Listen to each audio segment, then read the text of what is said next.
नमस्कार, newsliveMP.com में आपका स्वागत है। मैं हूं दीप्ति चौरसिया।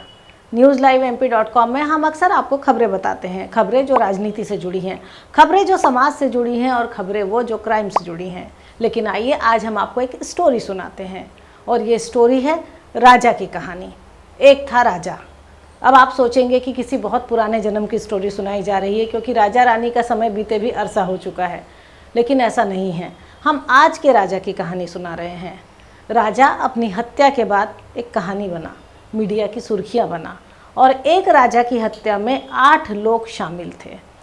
पुलिस के मुताबिक 8 लोगों ने मिलकर राजा की हत्या करी। किसी ने क्राइम सीन में साथ दिया, किसी ने राजा पर वार करने में साथ दिया, तो किसी ने उसके बाद सबूत मिटाने में साथ दिया। तो आइए हम आपको सुनाते हैं कि आखिर क्या थी राजा की कहानी। पहले एपिसोड में हम आपको बताते हैं कि कौन राजा कौन था और कहाँ रहता था।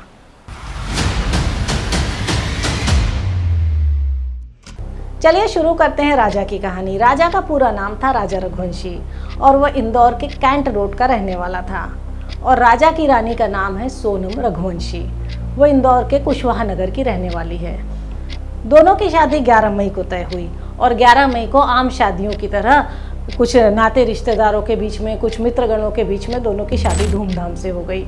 और शादी के बाद जो है नए जोड़े ने हनीमून प्लान किया।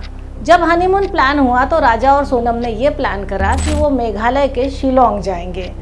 प्रकृति के बीच में, हरियाली के बीच में उनका हनीमून ट्रिप शुरू हुआ 20 मई को इंदौर से। सबसे पहले ये 20 मई को इंदौर से निकले और उसके बाद इन्होंने असम में गुवाहाटी में जाके माँ कामाख्या के दर्शन करे और फिर दोनों निकल पड़े शिलोंग के लिए। शिलोंग में एक रात रुकने के बाद अगले दिन सुबह राजा और सोनम ने ये तय करा कि वो वहाँ के खूबसूरत नज़ारों को देखने के लिए निकलेंगे। वो वहाँ के एक फॉल को देखने के लिए निकले और उसके बाद वहाँ घूमने के बाद कुछ ऐसा हुआ कि जाते समय सोनम की बात अपनी सास से हो रही थी। जब सोनम की बात अपनी सास से हो रही थी तो उसने बताया, सोनम ने, कि यहाँ कुछ खाने पीने की चीज़ों की दिक्कतें हैं। और इस बातचीत के दौरान उसकी सास ने ये भी सवाल किया कि तुम्हारा आज व्रत होगा। उसने कहा हाँ मेरा आज व्रत है। और इसके बाद वो फ़ोन डिस्कनेक्ट हो गया। उसके बाद ना तो राजा का फ़ोन लगा ना सोनम का फ़ोन लगा। परिवार हैरान हुआ, परेशान हुआ। 21 मई की जो बातचीत थी, बल्कि कह सकते 22 मई के बाद 23 मई से उनसे कोई बातचीत नहीं हुई। 23 मई को भी दिन भर कोई फ़ोन नहीं लगा और 23 मई की शाम तक पूरे मीडिया में ये बात आ गई कि इंदौर का एक हनीमून कपल शिलोंग में गायब हो गया है।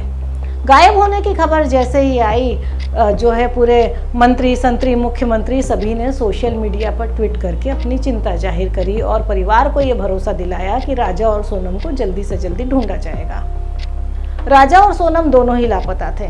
23 मई हो चुका और आखिर उनकी स्कूटर तो मिली, लेकिन उसके बाद भी 23 तारीख को राजा और सोनम की वो स्कूटर मिली जिसको हायर करके वो वहाँ पर स्थानीय स्तर पर घूमने निकले थे।